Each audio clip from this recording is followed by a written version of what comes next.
Huwag ka na magmatigas. Ano, pagkatapos ka nilang pagsawaan, ako hindi na pwede? Sumunod ka na lang. Yan ang makabubuti para sa'yo. Huwag po. Tama na po. Pakawalan niyo na po ako. Ayoko na. Pakiusap, kuya. Hinahanap na po ako ng tiyahin ko. Tiyahin mo? Ano naman ang pakailam ko sa tiyahin mo? Isa lang, pagbigyan mo na ako para hindi ka na masaktan. Pakiusap po. Ayoko po. Hayaan niyo na po akong makauwi. Ano po bang kasalanan ko sa inyo? Pangako po, hindi ko po kayo isusumbong. Maawa po kayo sa akin. Maawa? Tingin mo ba makakaraos ako kung maaawa ako sa'yo? Tigilan mo na yung drama mo, ha? Humiga ka na lang. Dali na! Diyos ko, tulungan niyo po ako.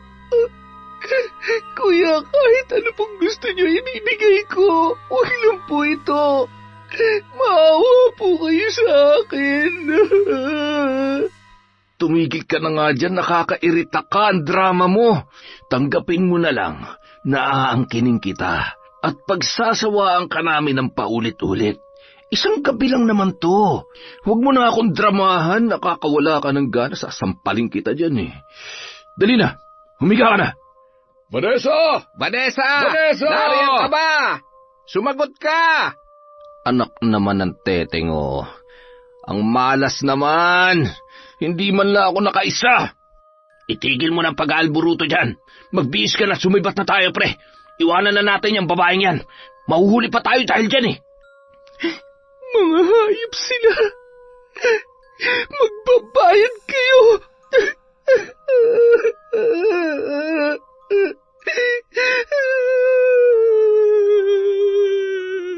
Taon 2008, Zamboanga del Sur. Anong nangyayari sa iyo, Vanessa? Gutay-gutay ang suot mo. Saan ka ba nanggaling at kahapon ka pa nawawala? Hindi ba sabi ko sa iyo, huwag na huwag kang lalayo dito sa simbahan? Namumutla siya, Sister Teresa. Mukhang dapat na yata natin siyang dalhin sa malapit na ospital sa bayan. Vanessa, magsalita ka. Makikinig ako sa iyo. Sabihin mo kung ano nangyari sa iyo. Sinong may kagagawan nito?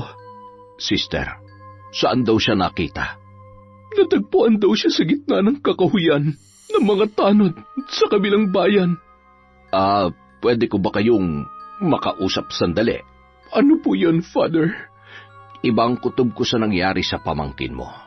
Ayoko sana mag-isip ng masama. Pero sa itsura at trauma na nakikita sa pamangkin mo, ay mukhang napagsamantalahan ng bata. Makabubuti pang dalhin mo na siya sa mga dalubhasa sa kabilang bayan. Wala ako sa posisyon para sabihin sa iyo kung ano talagang nangyari sa kanya. Ang may papayo ko lamang ay ibulong mo pa rin sa Diyos ang lahat ng ito, sister. At sana, hindi totoo ang hinala ko.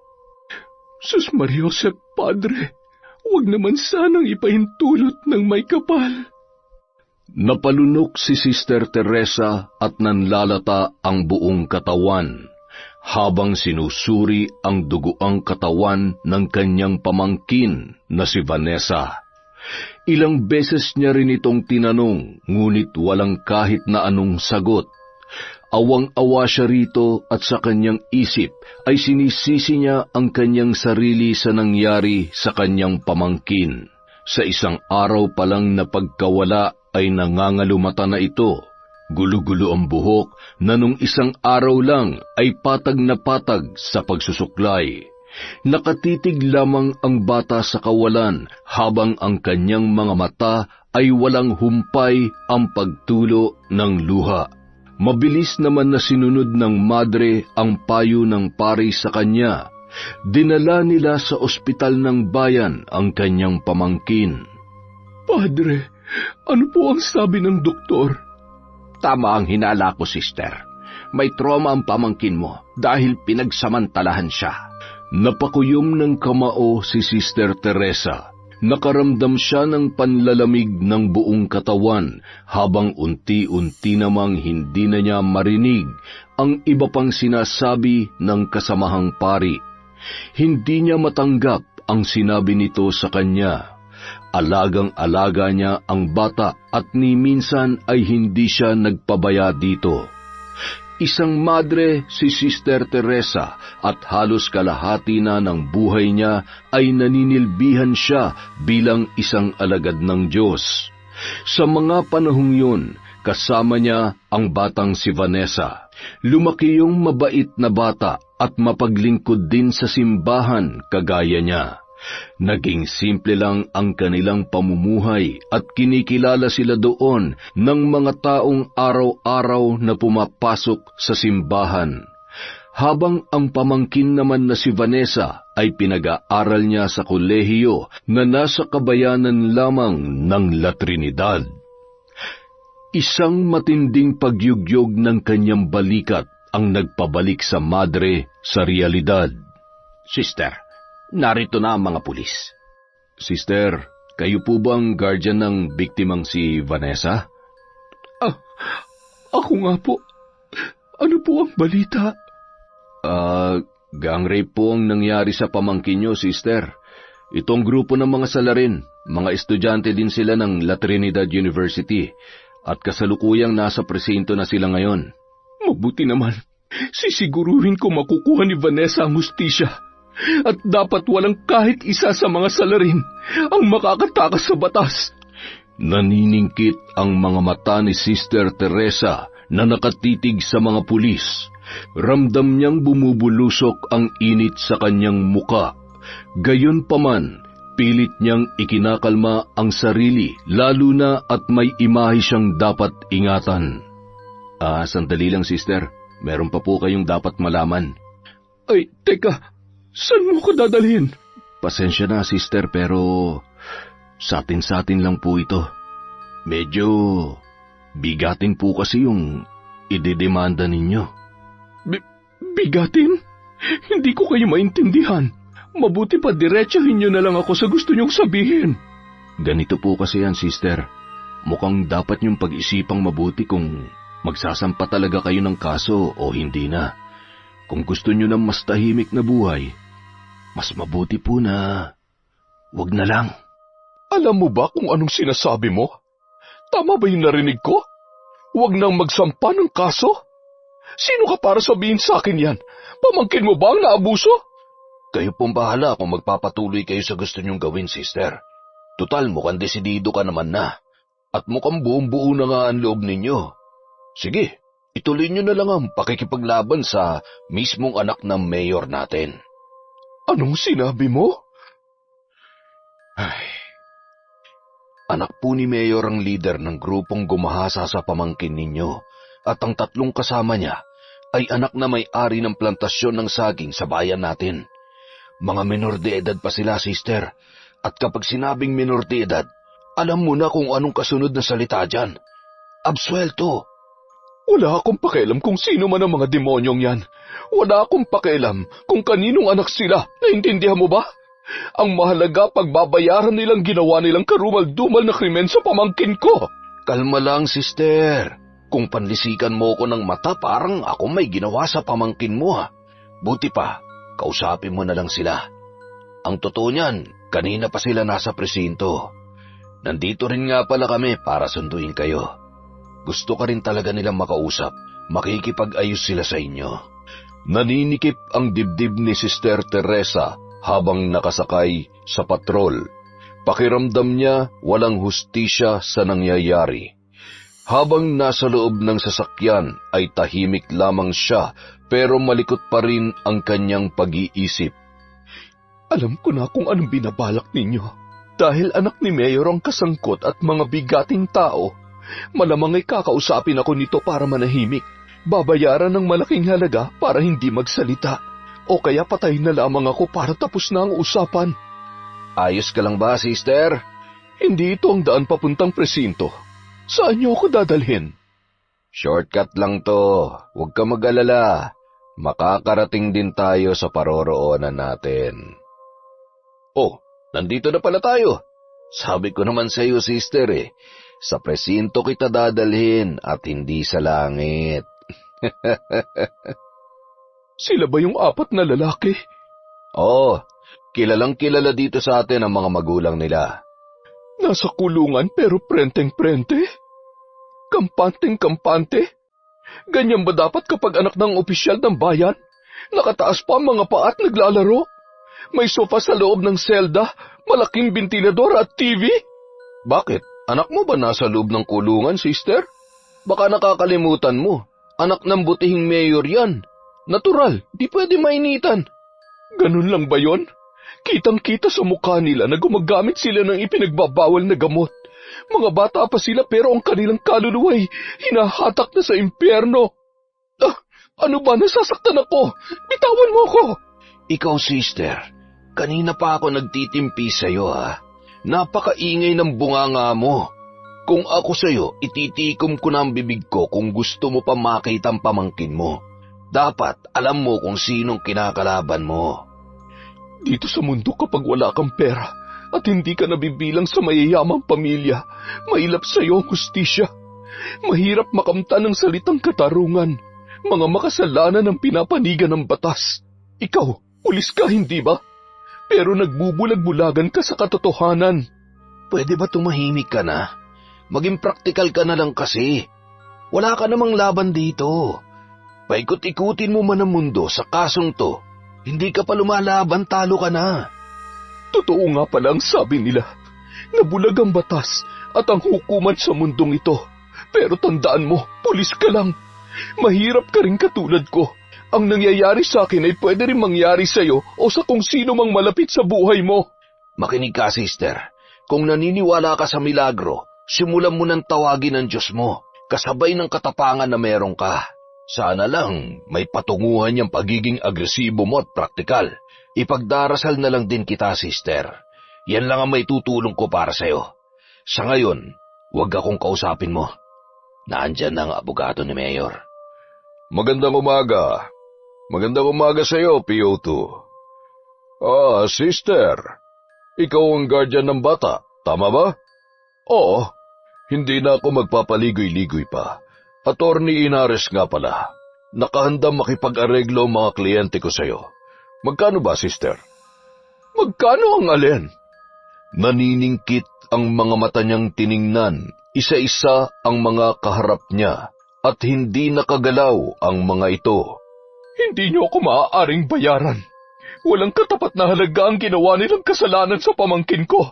Sa kulungan sila nararapat. Pagbabayaran nila ang ginawa nila kay Vanessa. Sister, mga bata pa ang inaresto. Alam mo yan. Saka hindi pa sila maaaring ikulong dahil mga menor de edad pa lamang sila.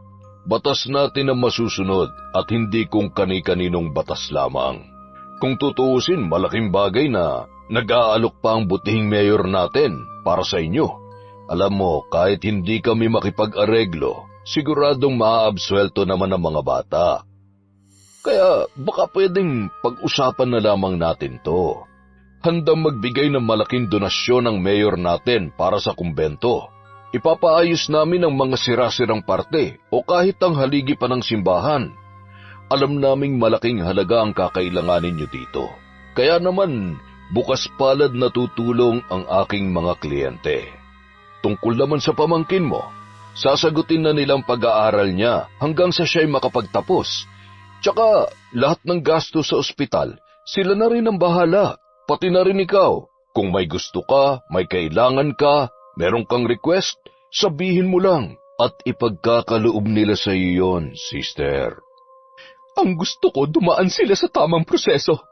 May ahensya tayo para sa mga batang kriminal at gusto ko mapabilang sila doon hanggang sa tumuntong sila sa tamang edad para makulong. At nagtawanan ang lahat ng naroroon. Anong nakakatawa? Nandun na tayo, sister. Kaya lang, ama ng bayan natin ang binabangga ng alagad ng simbahan. Wala ka na yata sa katinuan. Kung ibang taong kasangkot, posible. Pag anak ng opisyal, hindi. Pues, ilalaban ko to. Haharapin ng mga anak nila ang krimeng ginawa nila sa paraan ng batas o sa paraan na alam ko. Bakit, sister? Ano ba yung paraan na alam mo? Humawak ng krus at magrosaryo. Naku, nakakatakot naman pala. Dali-daling iniwanan ni Sister Teresa ang mga yon sa loob ng presinto.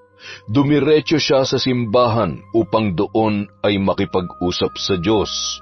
Sa harap ng altar ay ibinuhos niya ang lahat ng sama ng loob at ang lahat ng galit niya.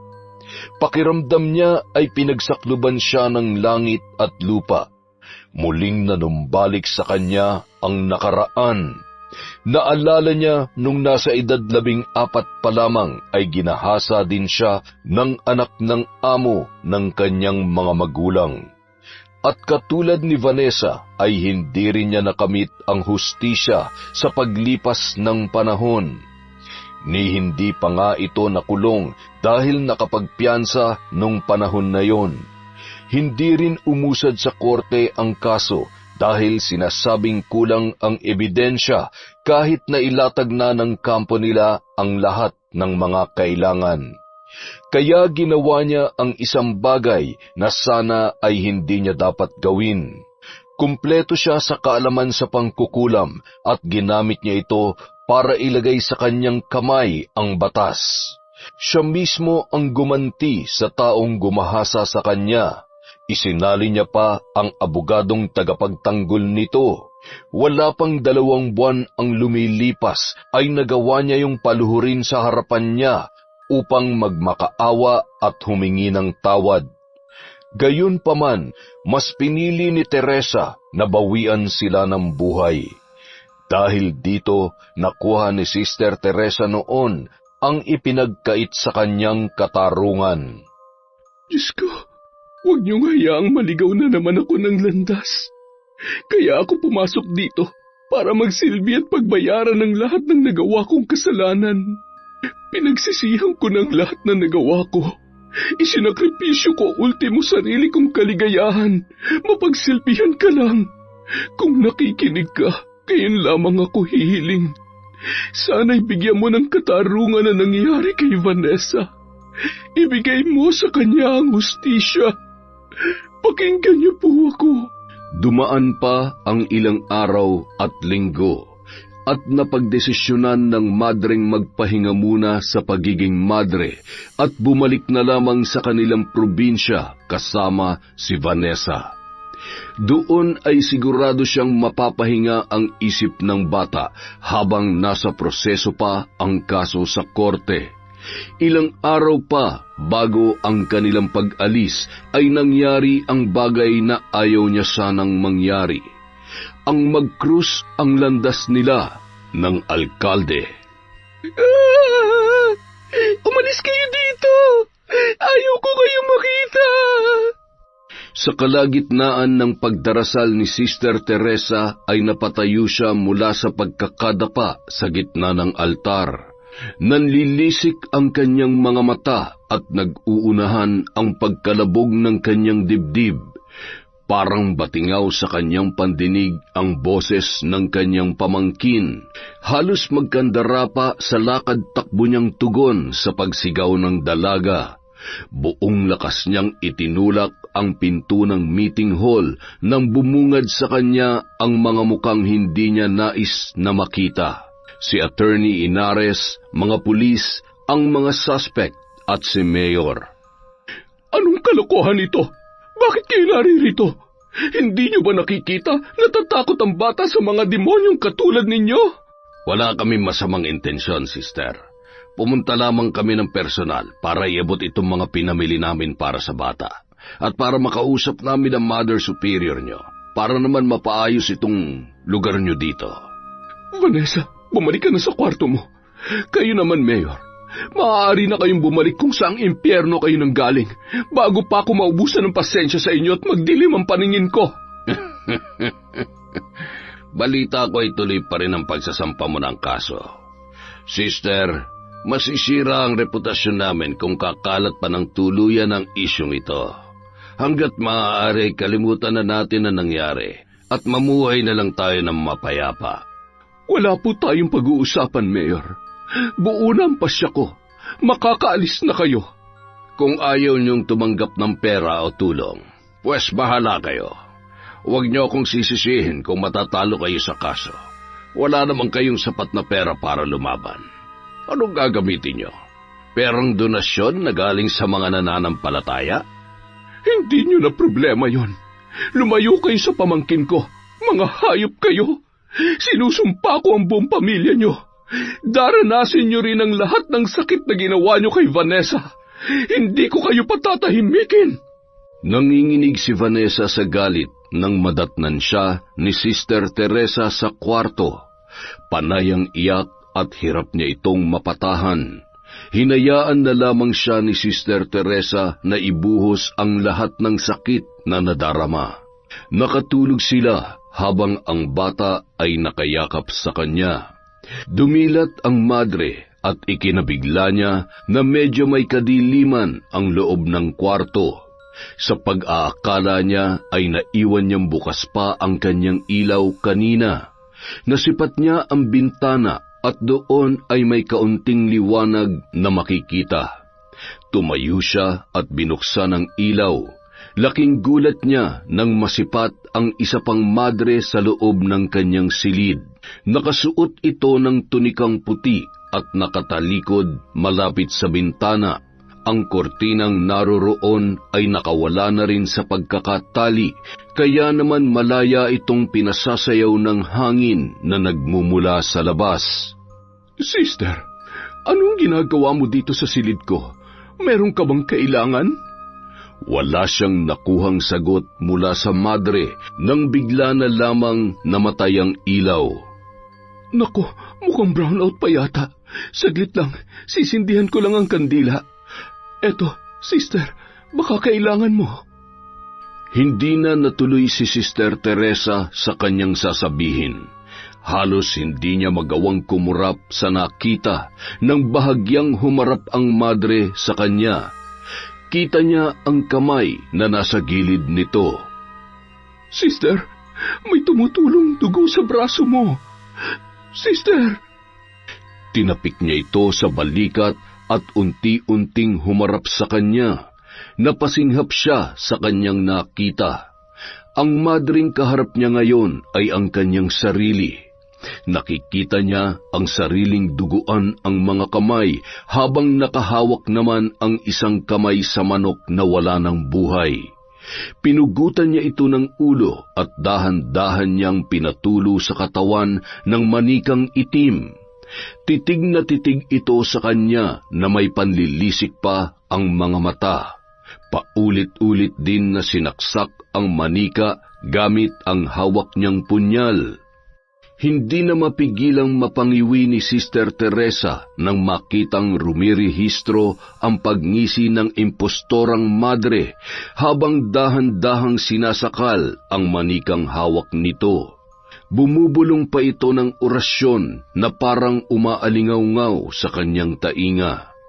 Palakas ng palakas ang litanya ng madre habang ang maitim na usok naman ay kumakalat sa paligid at umaangat sa katawan ni Sister Teresa.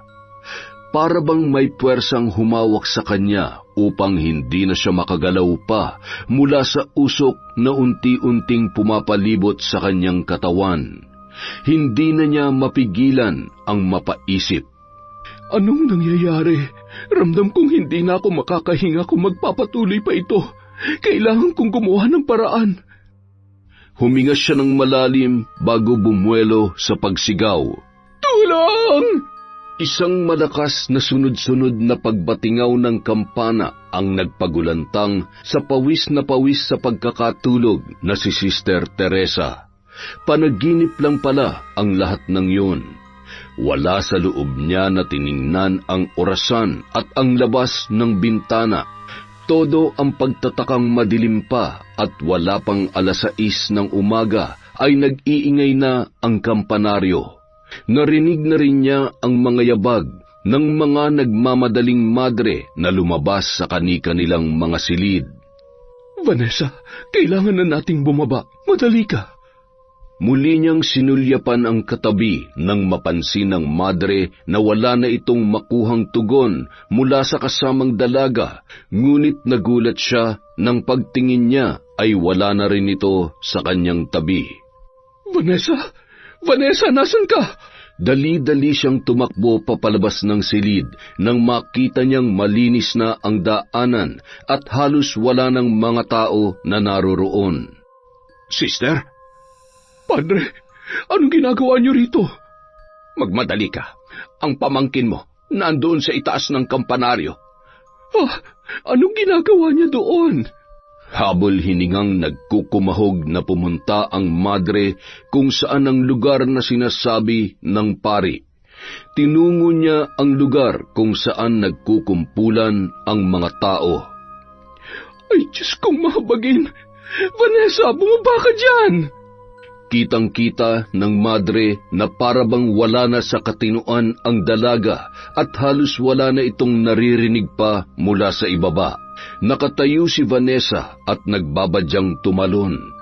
Patuloy ang pagsigaw ni Sister Teresa sa pangalan ng kanyang pamangkin, ngunit para itong nagbibingi-bingihan na itinuloy ang kanyang plano. Halos malagutan ng litid ang madre sa pagpalahaw nito nang makitang umaagos ang dugo sa nangingisay na pamangkin na nasa kanyang paanan. Sa harapan ng lahat ng nasa simbahan ay tinapos ni Vanessa ang kanyang paghihirap. Vanessa, anak, gumising ka! Tulungan niyo ako, tumawag kayo ng ambulansya! Maawa kayo kay Vanessa! Gumawa kayo ng paraan! Diyos ko po, mahabaging langit, tulungan niyo po kami. Halos panawan ng ulirat si Sister Teresa sa kakaiyak at kakasigaw sa pangalan ng dalaga, ngunit wala na rin itong kahit na anong senyales ng paggalaw. Kung todo ang panalangin niya sa langit na kung magbibigay man lamang ng himala ang kahit na sinong Diyos, sana sila ay mapagbigyan. Dinala nila ito sa ospital, subalit sa huli ay binawian na rin yon ng buhay. Ang sabi pa nga, kahit na buhay ang bata ay magiging parang gulay na lang ang katawan nito. Napakataas ng kampanaryong tinalon ng dalaga, kaya basag ang buo niya nang bumagsak siya sa lupa. Kaagad na inilibing si Vanessa sa kagustuhan ni Sister Teresa.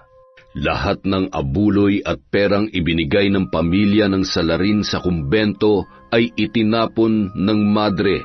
Ilang araw lang din siyang nagkulong at nagmukmok sa loob ng kwarto.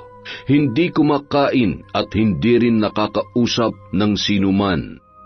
Samantala, makalipas ang ilang buwan ay marami ang natuwa sa tila pagbabalik ng dating sigla ng madre sa pagbibigay serbisyo sa mga tao. Wala na sa mukha nito ang pagdadalamhati. Magandang umaga, Sister Teresa. Mabuti naman po at muli po kitang nakita dito sa ating taniman ng mga gulay at bulaklak. Alam niyo naman, Mang Kulas, na itong hardin ang tambayan namin ni Vanessa. At kung nabubuhay pa siya, madalas mo kami makikita dito. Nakikiramay nga po pala ako, Sister. Pasensya na at di ako nakalapit sa inyo ng mga oras na iyon. Huwag niyo pong alalahanin yon. Okay na po ako. Babalik na nga po pala ako sa loob. Sister, gusto niyo po ba dalhan ko kayo ng mga gulay at bulaklak kagaya ng dati? Mga pulang rosas po sana at araw-araw po, gaya ng dati, Mang Kulas. Nga pala, huwag niyo na pong tanggalan ng tinik, pakiusap. Baka naman po masugatan kayo.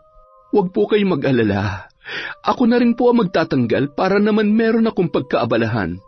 Alam niyo namang kailangan ko rin maglibang dahil sa mga nangyari. Habang awang-awa ang figura ng hardinero sa binitawang salita ni Sister Teresa, iba naman ang tumatakbo sa isipan nito. Kailangan ko ang mga yan dahil may paggagamitan ako. Nararapat yan sa mga taong tinik sa dibdib ng iba. Ganun po ba? Dadalhin ko na lamang sa loob kapag nakapagpitas na po ako, Sister. Salamat po ulit, Mang Kulas. Inaasahan naman ng buong baryo na may gaganaping malaking pagtitipon para sa lugar. Dahil malapit na muli ang buwan ng botohan, ay kailangan na naman magpasikat ng mayor sa bayan at mapaganda ang imahe nito. Bigla itong nagkaroon ng napakaraming proyekto mula sa bata hanggang sa pinakamatanda. At dahil daw piyesta sa naturang bayan, pakakainin niya ang mga nanay bilang selebrasyon ng pagiging ina. Magkakaroon din daw ng mga munting maiuuwi para sa sari-sarili nitong mga bahay. Hindi ito lingid sa kaalaman ni Sister Teresa. Isang araw na lamang bago ang malaking piging ay nanatiling gising ang madre sa kanyang silid. Tumayo ito at binuksan ang bintana kung saan makikita ang bilog na buwan. Huminga siya ng malalim at umusal ng mga litanyang Latin.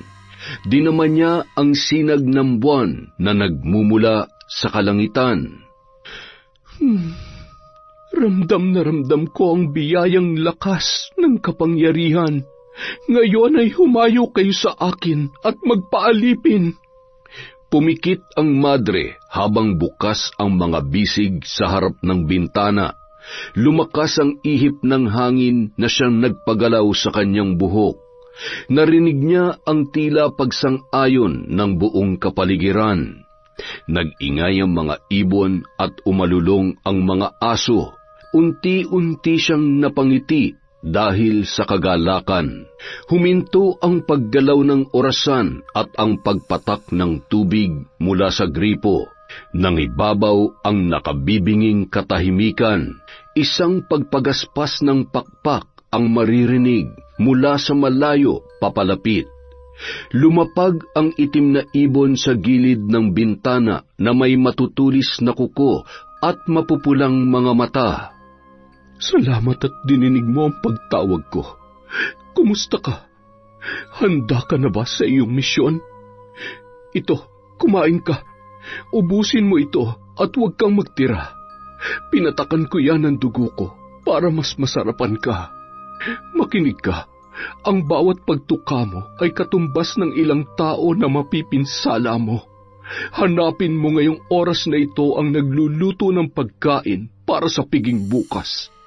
Daanan mo sa paglipad ang mga pagkain upang maisaboy mo ang sumpa.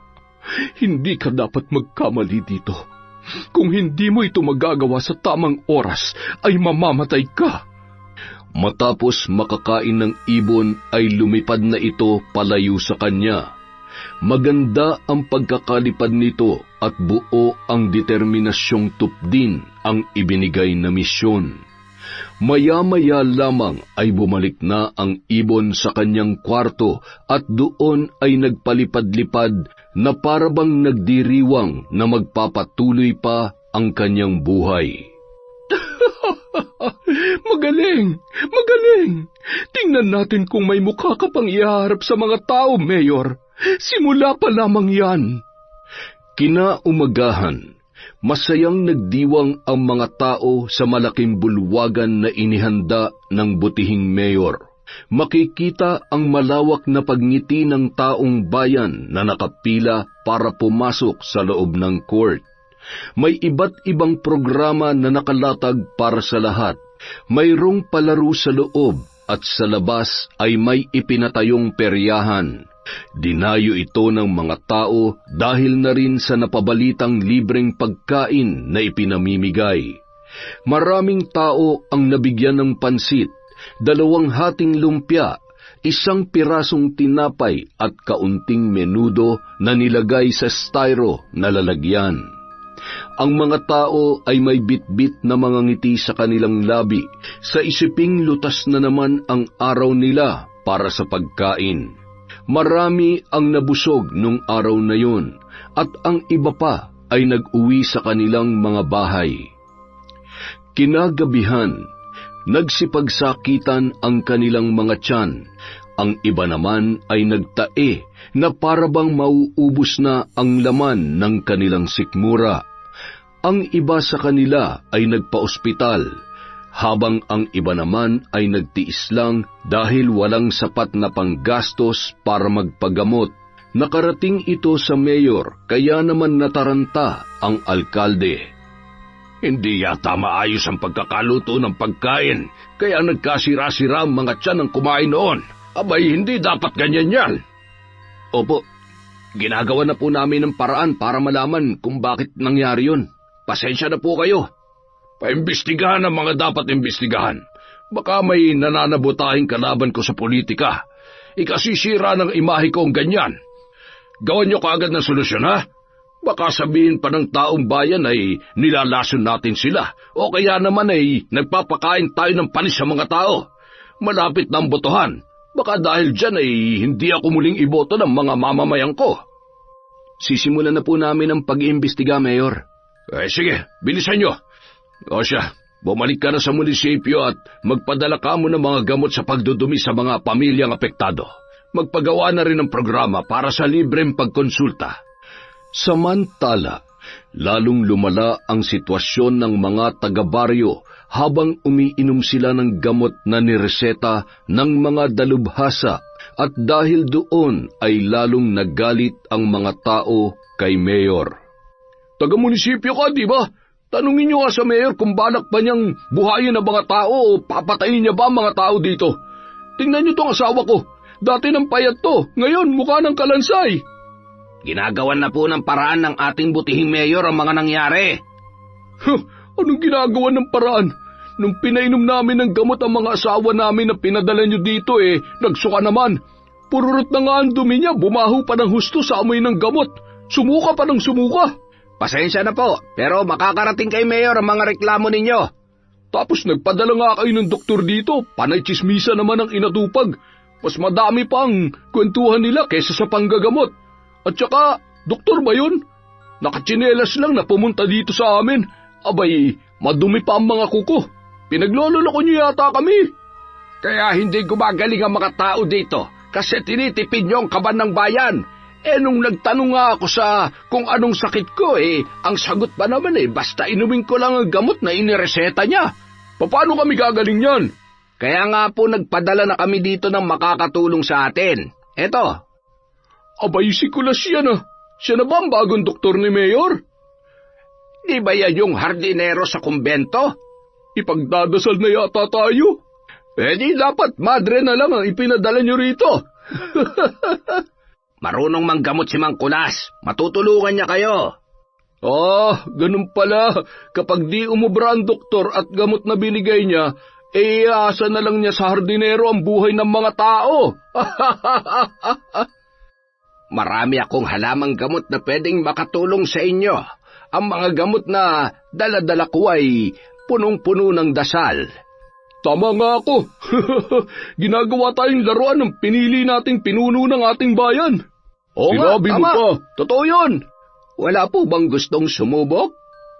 Ako, Mang Kulas. Magpapagamot po ako. At sinimulan na nga ni Mang Kulas ang pagtingin sa babae. Sa palagay niya ay nakulam ito. Ngunit hindi na ito nagsalita pa, lalo pa at ayaw niyang pagmulan yon ng takot ng kanyang mga kababaryo. Binigyan niya ito ng pinaghalo-halong katas ng iba't ibang dahon at pinigaan ng kalamansi sabay pinainom sa babae. Eto, kunin mo. Sindihan niyo ang kandila tuwing bago mag-alas 6 ng gabi at magdasal ng nakasulat yan sa papel. 3 araw niyo yan gawin. Itong bote na ito ay may lamang gamot pang alis ng sakit ng tiyan. Pinaghalo-halo itong ugat ng mga halaman at katas ng mga dahon. Inumin ng may laman ng tiyan 3 beses sa isang araw. Abay, daig pa ni Mang Kulas yung doktor na ipinadala dito ng mayor natin. May libreng gamot din, nakabote pa. Samantala, nakamasid naman sa di kalayuan si Sister Teresa sa nag-uumpukang mga tao banda roon. Takang-taka siya na sa kabila ng sumpang ginawa niya sa mga tao ay may oras pa itong makipagtsismisan at tumambay gaya ng kanyang nakikita. Sister, anong ginagawa niyo dito? Ikinagulat ng madre ang pagtawag na yon. Hindi niya inaasahan na may nakapansin sa kanya, ngunit hindi niya ito ipinahalata sa lalaki. Oh, ikaw pala, Entong. Si Entong ay ang binatilyong anak ni Mang Kulas. Payat at may katangkaran. Katuwang din nila ito, lalo na at may edad na si Mang Kulas para alalayan sila sa ibang gawain panglalaki sa kumbento. Anong pinagkakaguluhan nila doon? Yun po ba? Nandoon po si tatay eh. Madami daw po kasing nagkakasakit dito sa atin. Gusto niya daw pong makatulong kaya nagsasagawa siya ng panggagamot. Panggagamot? Manggagamot si Mang Kulas? Pakamot-kamot ng ulo si Entong na parabang nahihiya na magpaliwanag sa harap ng madre. Ganun na nga po. Hindi niyo po na itatanong, sister. Sa probinsya po namin, manggagamot ang lolo't lola ko. Kaya lang ay hindi na po nagagawa ni tatay yun kasi mas pinagtutuunan niya na po ng pansin ang pagtatanim. Nagagamot din si tatay pero sa mga kakilala niya lang po. Pero sister, atin-atin lang po to ah. Tingin po kasi ni tatay hindi ordinaryong sakit ang kumakalat dito sa atin. Sa pakiwari niya ay... Anong pakiwari niya, Entong? May nagbibigay po ng sumpa sa baryo. Nagbibigay ng sumpa? Naku, sister, wag po kayong maingay. Baka may makarinig sa inyo at magkagulo po. Gusto niya lang pong malaman kung totoo yung hinala niya. Palihim na napatingin si Sister Teresa sa kinaroroonan ng hardinero. Wala sa hinagap niyang may kakayahan ang matandang manggamot o makaalam pa ng mga ganito. Mukha kasi yung ordinaryong tao lamang. Naningkit ang kanyang mga mata sa narinig at bahagyang napatiimbagang. Ganoon ba, Entong? Matanong ko lang, naniniwala ka ba sa kulam? Po? Pumasok ba sa isip mo na kinukulam ang baryo natin? Hindi po. Ewan ko ba dyan kay tatay? Hinahayaan na lang po namin kasi may edad na, may kakulitan na rin. Tama yan, Entong. Hindi totoo ang kulam at huwag kang maniniwalang may kulam. Pero naniniwala akong madaming demonyo at mga taong nagbabalat kayo. Kunwari ay mabait pero masahol pa sa hayop ang pag-uugali. Ako mas naniniwala akong sinadya ng mayor natin na magkasakit ang mga tao para mas umingay pa ang pangalan niya. Hindi ba? Mag-e-eleksyon na ulit. Tama po kayo. Ganyan din ang pinag-uusapan sa kabilang baryo eh. Ayaw na nga nilang iboto si mayor kasi nga daw mukhang planado tong mga pinagagagawa nila na kunwari meron silang ginagawa pero ang totoo sila ang may pakana. Kaya huwag kang basta-basta nagpapapaniwala sa mga ganyan, ha? Dahil madalas, gawa-gawa lamang ng mga tao ang ganyang bagay para takutin tayo at para pumabor sa kanila ang sitwasyon at paniwalaan sila. Opo, tatandaan ko po yan. Ayan, napakabuti mo talagang bata, Entong. Parehong-pareho talaga kayo ni Vanessa. Nagpantig ang tenga ng madre sa lahat ng kanyang narinig mula sa binatilyo. Ngunit hindi niya ito ipinahalata. Hindi niya maiwasan ang mag-isip ng masama sa matandang hardinero. Pagtatanim lang ang trabaho mo. Gusto mo pang makisawsaw sa panggagamot. Kinakalaban mo ba ako, Kulas? Isa kang malaking hadlang sa mga plano at pinaplano ko. Gagawin kong lahat para hindi ka na makapanggamot. Ititigil mo ang pagtulong mo sa mga tao, sa ayaw at sa gusto mo. Kumalat ang balitang panggagamot ni Mang Kulas sa buong bayan, kaya naman dumadami ang gustong magpagamot sa kanya. Gumagawa naman ng paraan si Sister Teresa na mas maging busy ang matanda sa kumbento at mawalan ito ng panahon sa panggagamot. Maliban sa paghahardin ay madalas na nagpapasama ang naturang madre sa pamimili, paglilinis at kung ano-ano pa. Pilit niya ring sinisira ang iba pang bagay sa kumbento para kumpunihin ng matanda. Tagumpay siya sa paraang yon at bahagya siyang nagpahinga sa pagpapakalat ng sumpa sa lugar. Habang tahimik ang bayan sa sakit, ay inihahanda naman niya ang pagpaplano sa sarili. Desidido na siyang umalis sa kumbento makaraan pa ang ilang buwan. Plano niyang lisanin ang lugar ng tuluyan matapos niya lang ang kanyang misyon. Anong ibig sabihin nito? Totoo ba narinig ko, Sister Teresa? Nakapagpaalam na po ako kay Madre Superior.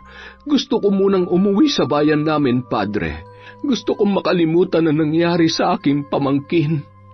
Alam ko naman na hanggang ngayon ay malungkot ka sa nangyari. Nagulat lang ako at kaya mong iwan ang simbahan ng ganun-ganun na lamang. Alam mong kailangan ka dito sa tahanan ng Diyos. Pero kung wala kami magagawa para pigilan ka ay siguro hanggang dito na lamang muna. Pasensya na kayo, Padre. Matagal ko na rin po itong pinag-isipan. Mahal ko ang simbahan, pero sa tingin ko ay hindi ko na po kailangan magtagal pa dito. At alam ko din naman na marami akong pwede pang gawin sa labas ng kumbento para makatulong sa iba. Magsisilbi pa rin ako sa Diyos, ngunit sa ibang paraan lamang. Sige, kung nanaisin mo mang bumalik ay makakabalik ka anumang oras, Sister. At aasahan ko yan. Isang matamis na ngiti na lamang ang isinukli niya kay Padre Daniel. Iniikot niya ang paningin sa loob ng silid na yon at dahan-dahang ngumisi habang nakatalikod sa Padre at nakikipag-usap sa kanyang isip. Marami kang hindi nalalaman, Padre Daniel, pero itinulak ako ng sitwasyon dito na muli pang magkasala. Sa pag-alis ko dito ay hindi na ako muling babalik pa. Yayakapin ko na ang lahing pagiging mangkukulam. Dito ay magiging kasangkapan ako para mabawasan ang mga masasamang tao dito sa mundo. At nag-uumpisa na ang paglilinis ko dito sa ating baryo. Dadaan silang lahat sa palad ko para litisin at husgahan. Hindi sa batas ng Diyos, hindi sa batas ng tao, kundi sa batas ng isang mangkukulam.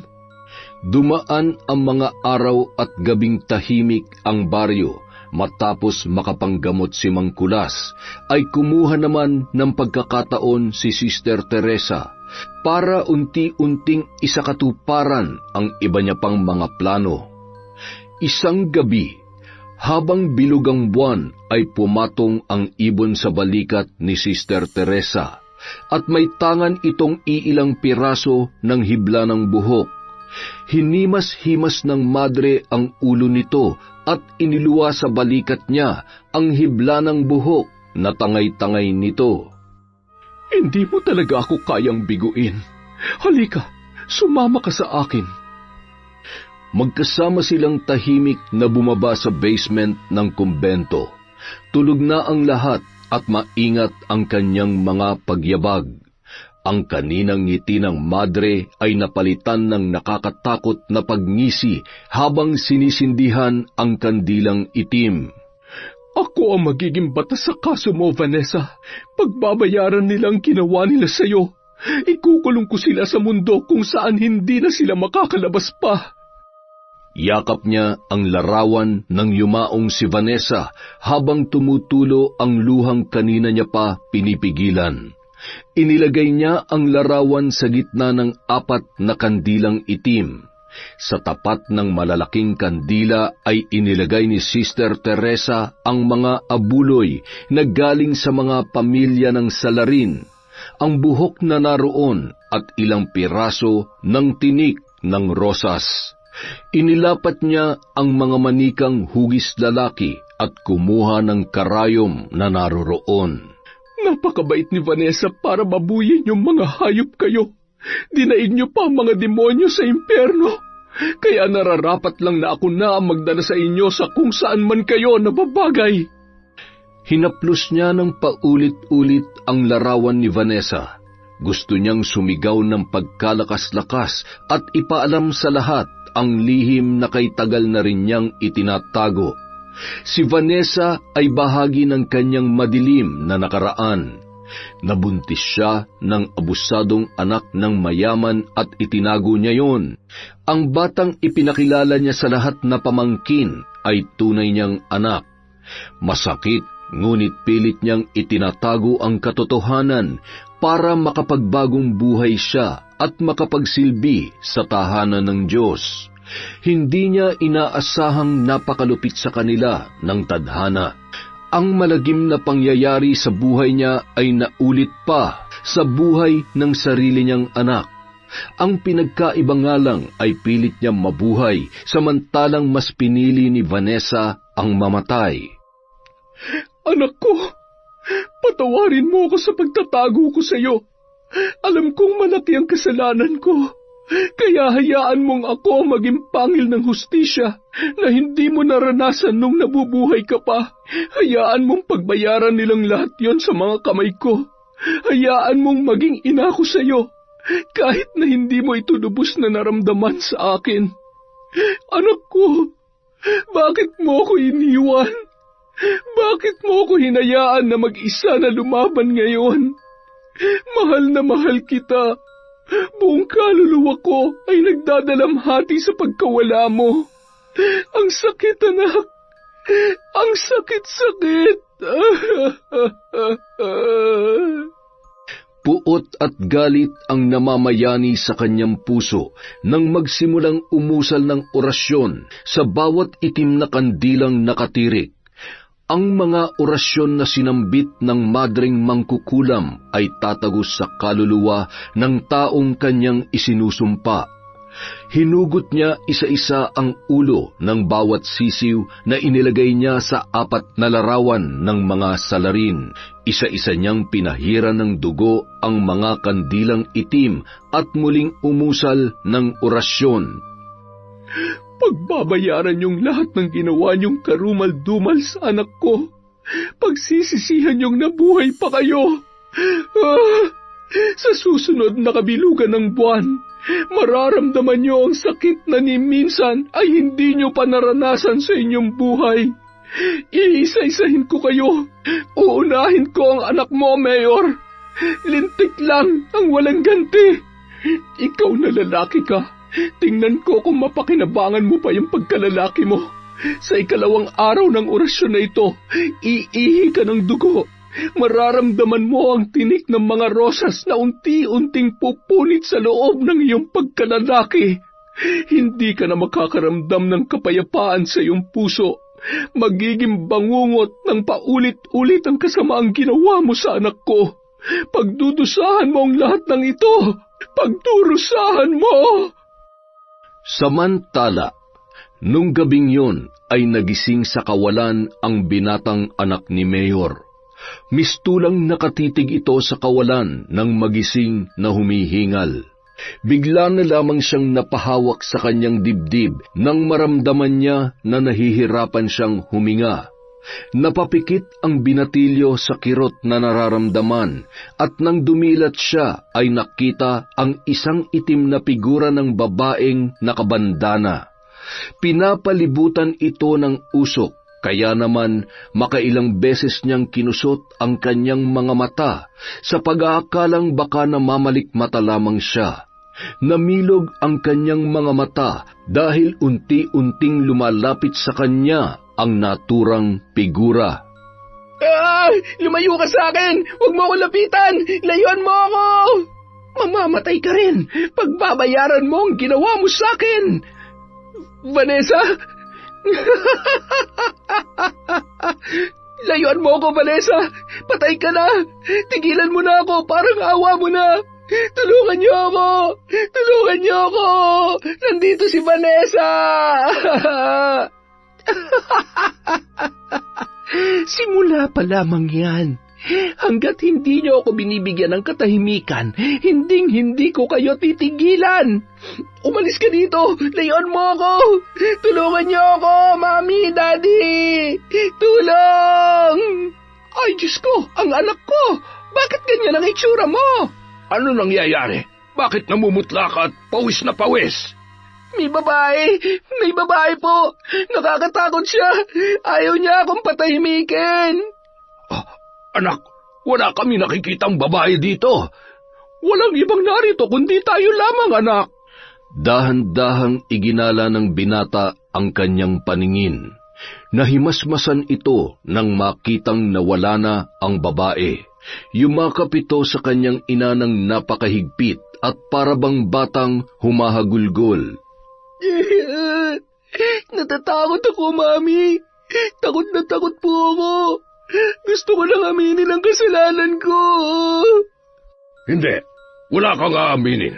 At kahit malapit na kayong pumalo sa wastong edad, etong pagdating na buwan na ito, walang sino man sa inyo ang aamin. Naintindihan mo ba? Hindi nyo sisirain ang mga pangalan namin, lalo na't malapit na ulit ang halalan. Bukas na bukas din ay pupunta tayo sa doktor sa Maynila. Huwag ka na mag-alala. Gamot lang ang katapat niyan. Mawawala din yan, anak. Mami, ayoko na po. Habang nakayakap ang binata sa kanyang ina, dala ng takot, naramdaman niya ang paggapang ng malamig na bagay mula sa kanyang kamay papunta sa kanyang braso. Iniangat niya ang kanyang muka at dahan-dahan na tiningnan ang malamig na bagay na yun. Nakita niya ang isang kamay na tila nakahawak sa kanyang braso. Namumutla ang mga yun at may bahid ng dugo. Sinulyapan ng binata kung saan galing ang kamay na yon, at nang makita niyang nakayakap ang babae sa likuran ng kanyang ina, ay nagpumiglas ang binata sa pagkakahawak ng kanyang ina. Bitawan mo ako! Bitawan mo ako! Huwag mo akong hawakan! Lumayo ka sa akin! Anak, ano nangyayari sa'yo? Si Mami to! Huwag mo ako sabing hawakan! Lumayo ka! Layo! Samantala, ilang araw nang maganda ang gising ni Madre Teresa at patuloy niyang ginagawa ang lahat ng responsibilidad niya sa simbahan. Unti-unti ay nakakaramdam siya ng kaginhawahan at kapayapaan, lalo na at alam niyang unti-unti na niyang nagagawa ang kanyang misyon. Pasasaan ba't tuluyan niya na itong maisa sa katuparan? Isang katok lamang ang narinig niya sa kanyang kwarto at agad niya rin namang pinagbuksan. Sister, eto daw po yung mga bulaklak, ipinapahatid po ni Itay. Ay, nag-abala ka pa. Asan nga palang tatay mo? Nasa hardin po. Teka, bakit walang mga tinik ang mga ito? Hindi ko po alam, bigla pong pinatanggal ni tatay eh. Sabi niya, wag ko daw po kayong bigyan ng may tinik. Ha? Kailangan niyo po ba? Ano pong gagawin niyo doon? Naitapon ko na po kasi at pinasama na ng tatay sa siga. Napabuntong hininga na lamang si Sister Teresa. Nakakahalata na kaya siya? May nalalaman na kaya si Kulas tungkol sa akin? Kailangan kong mas dumikit lalo sa matandang manggagamot para makita ko ang mga galaw niya. Hindi ito maaari. Naisip ng madre habang nakangiting nakatitig sa binata. Ayos lang. Wala din naman akong gagawin doon. Natutuwa lang akong makakita ng tinik sa rosas kasi lagi kong naaalala si Vanessa. Sige, ayos na ito. Mag-aayos lang ako at mamimili pa kami ni Mang Kulas. Samantala, makikitang bumababa ng kotse ang mayor ng bayan sa harap ng kumbento. Nakaayos ito ng formal gaya ng dati. Nakapolo na checkered, na hapit sa bandang tiyan. May mga kasama pa itong mga pulis na may dalang baril sa tagiliran. Tumungo ito sa bukana ng kumbento kung saan naroroon ang hardin. Wala na si Vanessa. Matagal na. Ano pa ba ang kailangan nyo? Sister, huwag ka mag-alala. Hindi ikaw ang pakay ko. Hindi rin ako magtatagal. Kung hindi man ako ang pakay nyo, sana man lang ay magkaroon kayo ng delikadesa sa mga sarili nyo na wag na magpakita pa dito. Alam nyo kung anong ginawa nyo sa pamangkin ko. Sister, baka nakakalimutan mong ang pamangkin mo nagdala sa kanya sa sarili niyang hukay at wala kaming kontrol doon, kahit ikaw. Hindi mo nga yun napigilan, hindi ba? Nakakatawa ka talaga, Mayor. Mukhang ikaw ang nakakalimot kung anong ginawa ng anak mo sa pamangkin ko. Sister, mahirap ang mambintang, lalo na't walang ebidensya at walang nagrereklamo. Gusto ko lang malaman mo na ang kaso ng pamangkin mo ay nabaon na kasama ng bangkay niya. Kaya kung mamarapatin mo, sister, maaari ka nang muling pumasok sa kumbento dahil hindi ikaw ang sadya ko. Napakabastos mo talaga. Oh, Mayor, nandito po pala kayo. Kulas, ikaw talagang sadya ko dito. Balita ko'y marami ka raw nagagamot dito sa ating bayan simula nang kumalat ang epidemya. Gusto ko lamang magpasalamat sa iyo. Malaki ang naiaambag mo dito sa ating lugar. Ay nako, wala po yun, Mayor. At sa palagay ko ay ikaw lang din ang makakatulong sa akin. Tingnan mo ito. Pamilyar ka ba dito? Ano po ito? Boteng may tinik? Nakita namin yan sa inilabas na ihi ng anak ko. Ay nako, gusto ko sanang mawalang galang na po, Mayor. Mamimili pa kami ni Mang Kulas. Naaabala niyo na po kami. Ay, magbabayad ako ng kahit magkano, Kulas. Bigyan mo lamang ako ng panlunas para sa sakit ng aking anak. Natahimik silang lahat dahil sa pakiusap ng mayor. Habang pinagtaasan naman ng kilay ng madre ang kanyang kaharap, hindi siya makapaniwalang gagawin nito ang lahat, ultimo ang makiusap sa isang hardinero na ni minsan ay hindi niya ginawa. Nagpalitan silang dalawa ni Mang Kulas ng tingin sa narinig mula kay Mayor. Katulad ka rin lang pala ng lahat, Mayor. Hihina ka rin pala para sa anak mo. Pero makasarili ka. Gusto mo lang ikaw ang iniintindi pero kaming mga ordinaryong tao, wala kang pakialam sa nararamdaman namin bilang mga magulang. Yun ang tumatakbo sa isip ng madre, ngunit di naman niya mailabas ang kanyang saloobin. Panglunas sa sakit? Sa pagkakaalam ko ay isang hardinero si Mang Kulas, Mayor. Ni minsan ay hindi ko yata naisip na ganyan ka pala kababaw mag-isip. Kasing babaw ng konsensya ng pagkatao mo. May sakit pala ang anak mo. Bakit hindi mo sa dalubhasa dalhin? Anong akala mo kay Mang Kulas? Tagagawa ng milagro? O baka naman mas gustuhin mo na lamang na mangumpisal ng paulit-ulit? Baka kasi hindi gamot ang kailangan mo, kundi pagbabago. Ay, Mayor, marami pa kasi kaming gagawin dito sa kumbento. Siguro ay personal ko na lang na ipadadala sa inyo ang gamot na hinihingi ninyo. Bahagya namang napanganga ang madre sa narinig na sagot ng hardinero. Hindi siya makapaniwalang may ganong kalakas na kakayahan ang matandang ito para kontrahin ang kanyang kulam. Napaisip tuloy si Sister Teresa na talagang kinakalaban siya ng hardinero. Paano kung mapagaling niya ang anak ng mayor at maibalik niya sa akin ang sumpa? Hindi dapat mangyari ito. Kailangan kong gumawa ng paraan. Nakaramdam ng pangamba si Sister Teresa. Kaya ba niyang patayin ang hardinero pag nagkataon at nagiging tinik na ito sa kanyang mga plano? Inihanda niya ang kanyang sarili. Palihim na rin niyang kinumpleto ang gamit sa pambabarang at pangkukulam.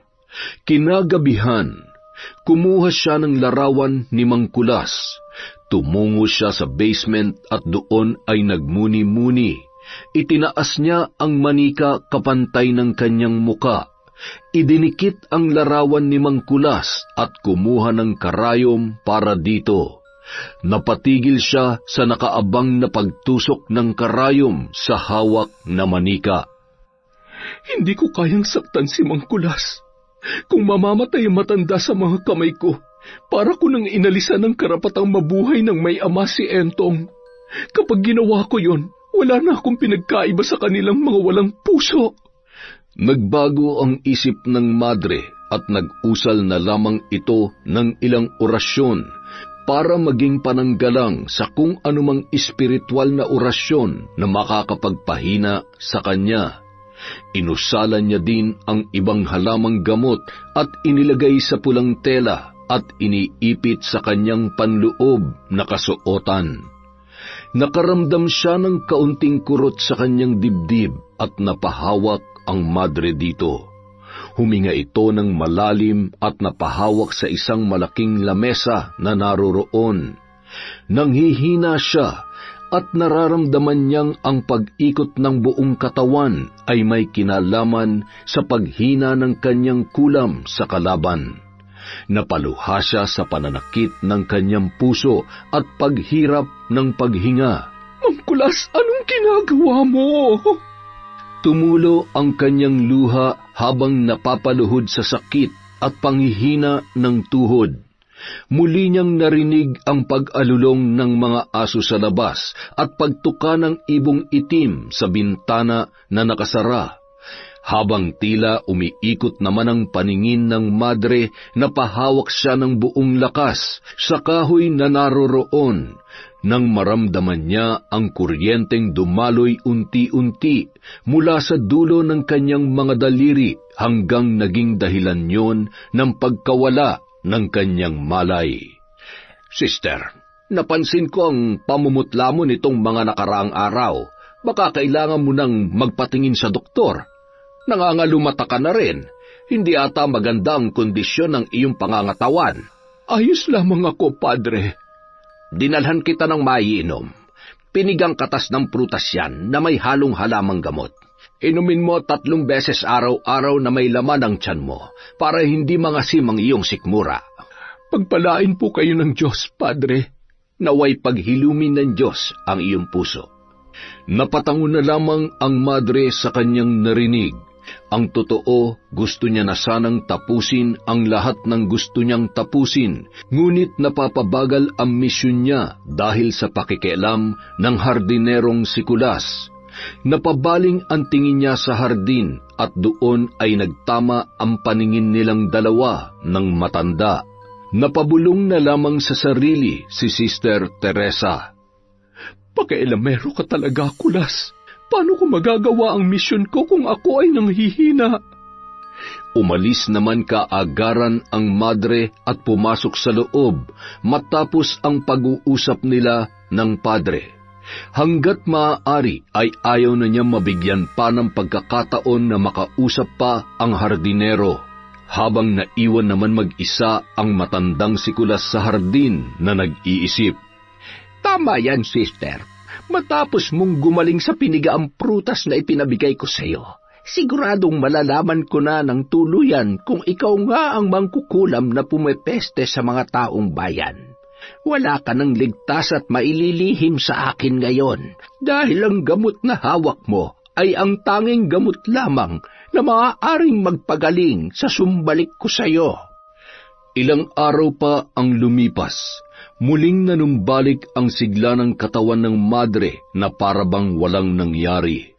Malaki ang naitulong ng pinigaang prutas na dala ni Padre nung isang araw.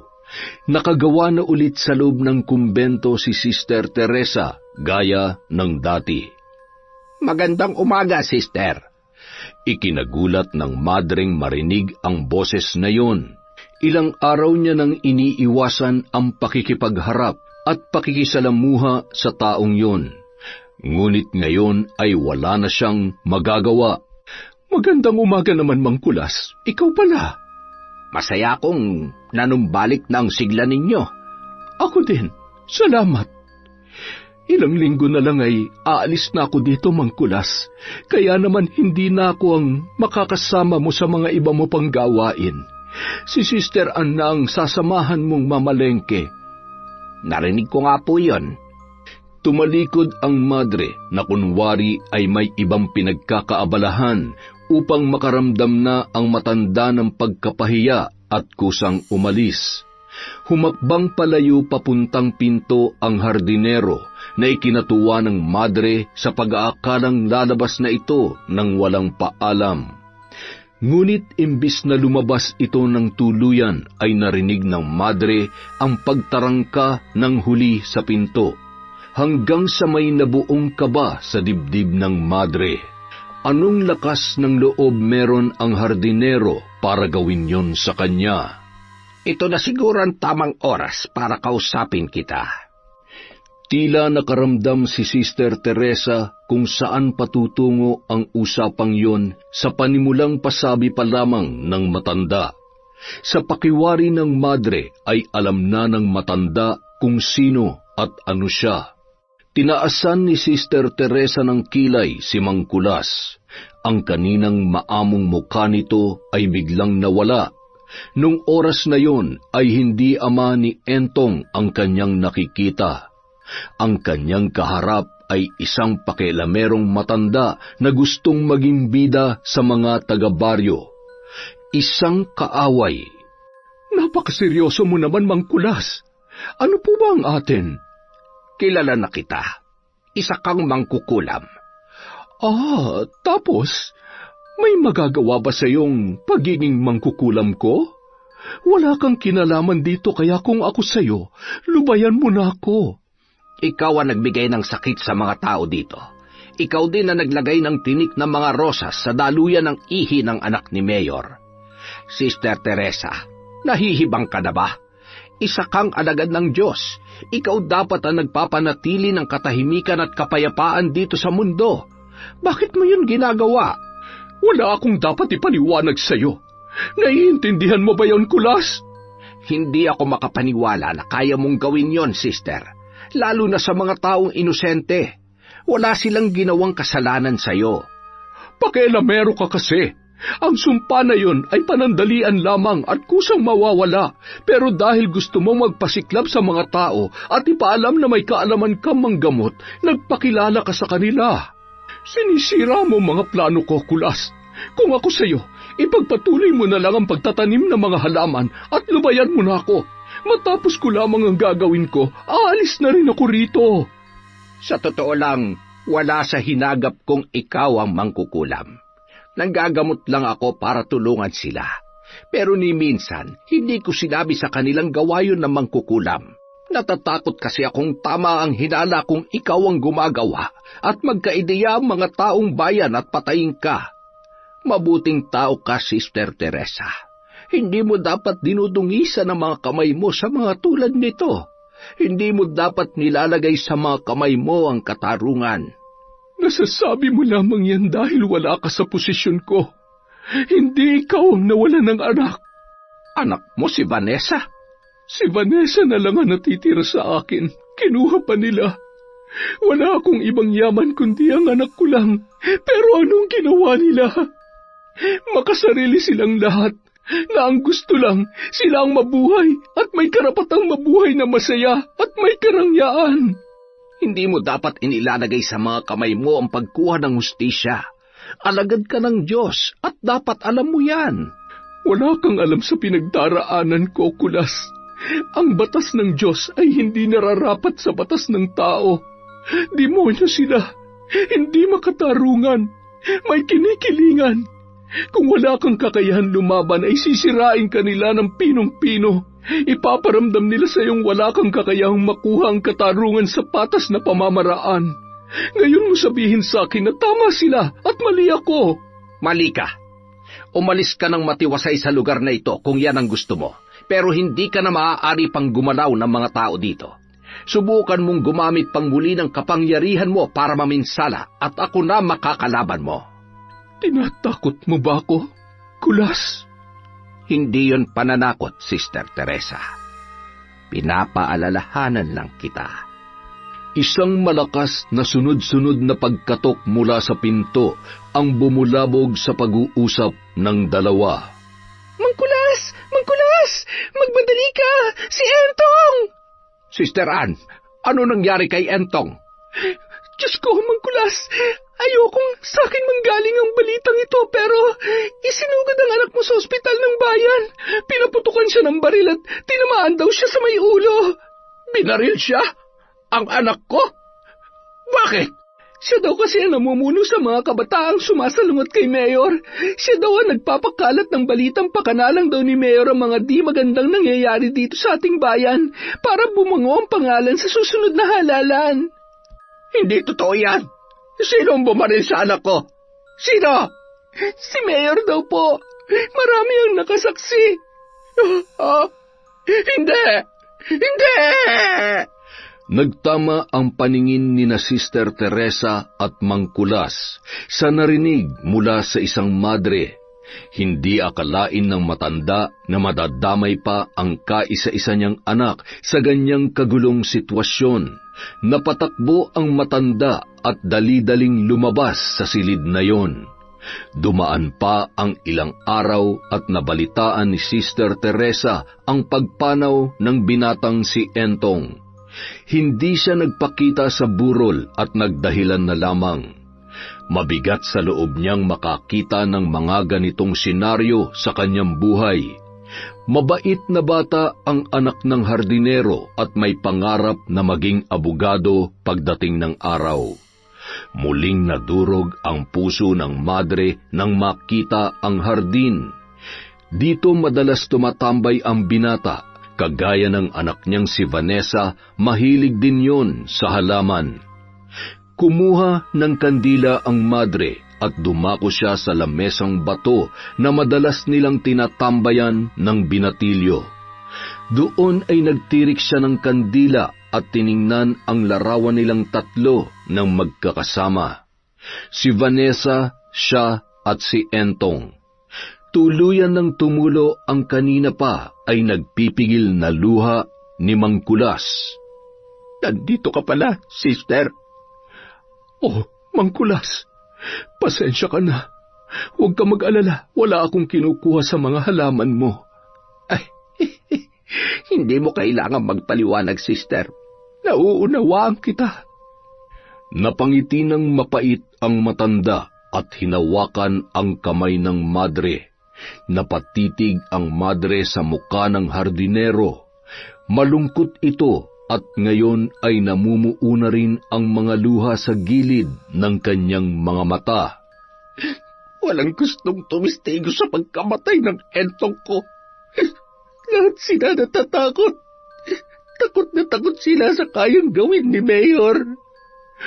Walang sino man ang gustong kumalaban sa mga taong punong-puno ng kapangyarihan, Mang Kulas.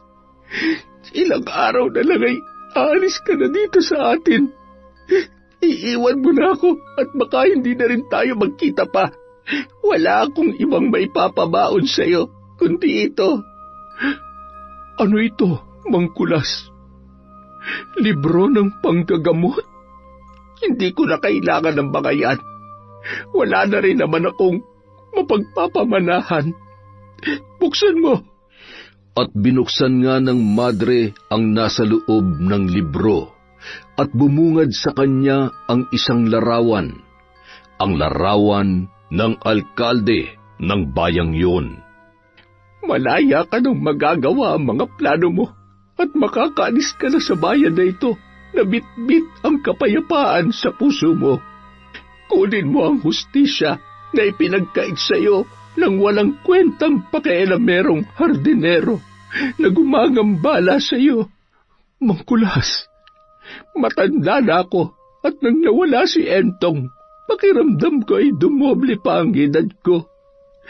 Anumang oras ay pwedeng-pwede na akong bawian ang buhay. Wala na akong ibang gusto ngayon, kundi ang samahan ng aking anak sa hukay. Samantala, isang malagim na umaga naman ang sinapit ng pamilya ng dalawang lalaking kasamahan ng anak ni Mayor na gumahasa kay Vanessa. Natagpuan na lamang ang isa sa kanila na umakyat sa bubong ng bahay at tumalon. Bago niya ito ginawa ay panay ang sigaw nito na hawak ang kanyang ulo. Habang ang anak naman ng negosyante ay hindi mapigil ang pagsusuka ng dugo. Takot na takot itong nagkulong sa loob ng kwarto dahil may naririnig daw itong boses ng babae na sumisigaw. Sumasakit madalas ang ulo at panay ang takbo niya sa may lababo tuwing sumusuka siya ng dugo. Ang isa naman ay patay na ng matagpuan ng mga magulang sa loob ng kanyang kwarto. Ayon sa mga doktor ay binangungot ang binata. Kinagat nito ang kanyang dila hanggang sa maputol at napakaraming dugo ang nagkalat sa katawan nito. Nakapagtataka rin na mayroon itong mga pasa sa katawan. Basag ang bungo at lahat ng pasa sa katawan niya ay kawangis ng pasa ni Vanessa matapos nilang pagtulong-tulungang halayin. Samantala, ang anak naman ni Mayor ay nagpatiwakal din.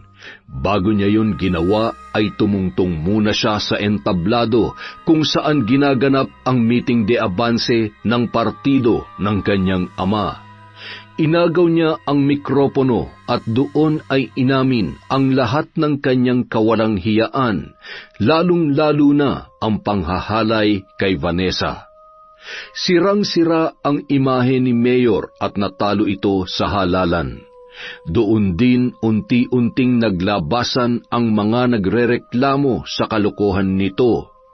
Napangisi naman si Sister Teresa sa nalamang balita na hinuli na ang mayor sa mismong bahay nito. Mugto ang mga mata ng madre habang nakatitig sa larawan ng anak na si Vanessa at sa binatang si Entong. Bago siya umalis ng La Trinidad, kailangan niya munang tapusin at linisin ang kanyang sinimulan. 6:00 ng gabi, ang tamang oras para tapusin ang kanyang sumpa. Muling umusal ng itim na orasyon ang madreng mangkukulam. Muli niyang pinatakan ng dugo ang nakasinding kandilang itim. Isinumpa niyang muli ang dating mayor na hindi niya ito bibigyan ng katahimikan habang ito ay nabubuhay. Ayaw niyang agarang bawian ng buhay dahil gusto niyang iparanas ang lahat ng hirap habang ito ay nananatili pang buhay. Sa pagsapit ng umaga ay wala na si Sister Teresa sa kumbento ng La Trinidad. Kasasakay niya lang sa bus pauwi sa kanilang bukirin. Doon niya yayakapin ng buo ang pagiging mangkukulam. Nang marinig niya ang usap-usapan ng mag-asawang nasa kanyang likuran. Napakawalang hiya talaga ng pamilyang yon. Buhay pa'y sinusunog ng kaluluwa sa impyerno. Ay, mabuti nga yun sa kanila. At least ngayon, nakamit na ng biktima ang hustisya. Sinadyang mapalingon ni Teresa sa kanila upang matigil na ang kanilang pag-uusap. Hindi na rin kaya pang marinig ng madre ang mga nakaraan. Muling namugto ang kanyang mga mata at namuo ang tubig nang maalala ang kaawa-awang si Vanessa. Napayuko ang mga ito at natahimik nang magtama ang kanilang mga mata at ng madre. Magandang umaga po, sister. Kayo po pala yan.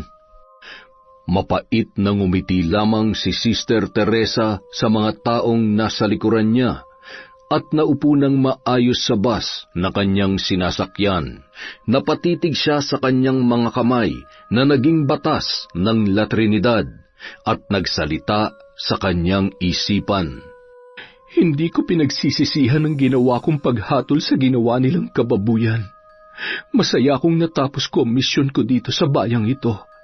At handa akong ipagpatuloy ang pagtugis sa mga taong tinatakasan ng kasalanan sa batas ng tao, kung hindi rin lang nila kayang sundin ang sarili nilang batas, at kaya nilang baliin ang batas ng Diyos. Pues, batas ng mangkukulam ang puputol sa mga sungay ng mga taong hayok sa pagiging kriminal. Hindi ko na maaari pang talikuran na nakatadhana sa akin ang pagiging madreng mangkukulam. Palihim na napangiting may pait si Sister Teresa, habang nananalangin na sana ay bigyan pa rin siya ng kapatawaran ng Diyos na siyang lumikha sa ating lahat. Wow! Ang ganda nun. Yung twist, kemang kulas, ang galing. Maraming salamat po sa pakikinig ulit at sa suporta sa Kwentong Enteng. Dahil dyan, meron na naman tayong shout out. Hi kay Ramsky from Bahrain. Hello po kay Lolito Valle from KSA. Kay Sam Escobar. Shout out kay Alicia Aliego from Masbate. Kay Rosette Ersando. Uy, tropa. Kay Glenda Gilyado. Kay Mark Gerald Dar. Hello po kay Maricel Francis from Singapore. Kay Marites Nalika. Hello din po kay Laya Dana Rose. Bumabagal talaga kapag kayo po yung binabanggit ko eh. Shoutout kay Steve Nang and Chanel Nang at kay Chona Baynosa from Malaysia. Kay Sheila Ledesma at Ledesma family from Sagay City. Hello po kay Evelyn Soriano. Hi din kay Ledilia Bernil,